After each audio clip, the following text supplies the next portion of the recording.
When we think about life at sea, we usually picture something pretty idyllic, right? Blue skies, calm water, the sound of the wind.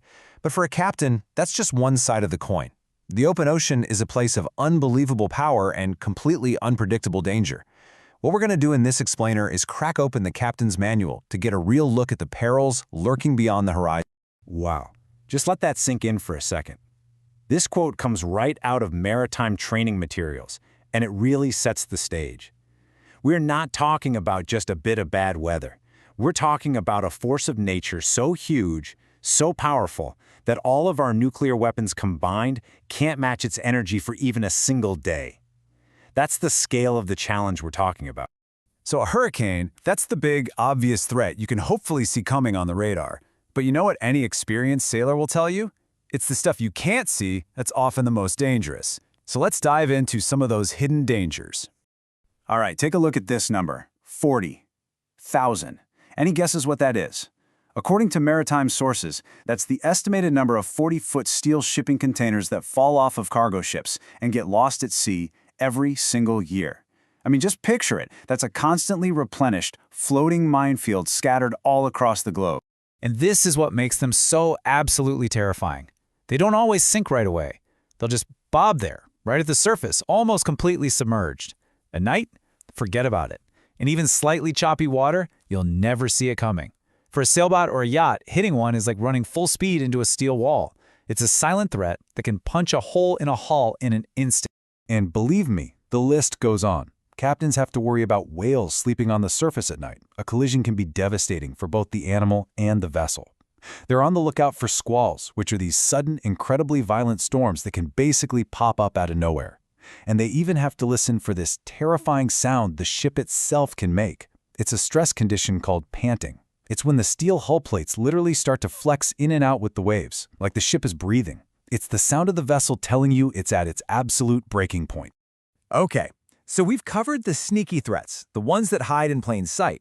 Now, let's turn our attention back to the undeniable one, the most powerful adversary on the water.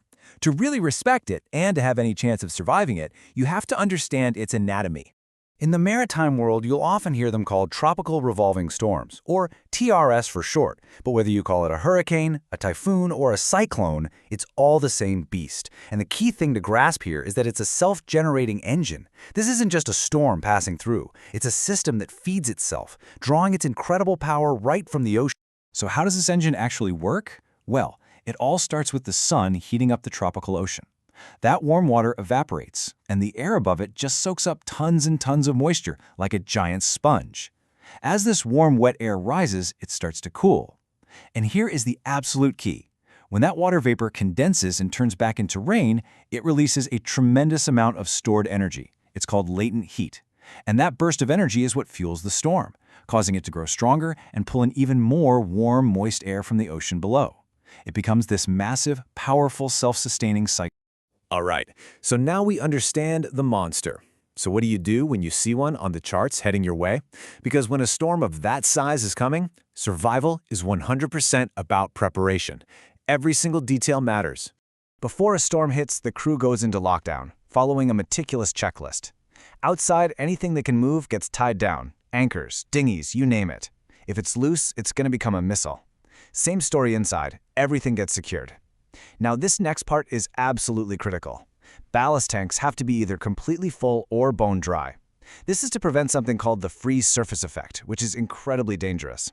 Imagine having a half-full bathtub in the back of your car. When you turn, the water slashes to one side, right? It can pull the car with it. Now imagine that on a ship with thousands of gallons of fuel sloshing around. It can literally be enough to capsize the entire vessel. But sometimes, even with the absolute best preparation in the world, the worst just happens. And in those moments, there is no time to think, no time for a debate. Your survival comes down to your training and immediate, decisive action.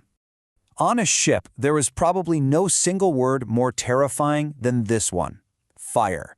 At sea, you have nowhere to run. Your ship is your only shelter, but it's also your potential tomb.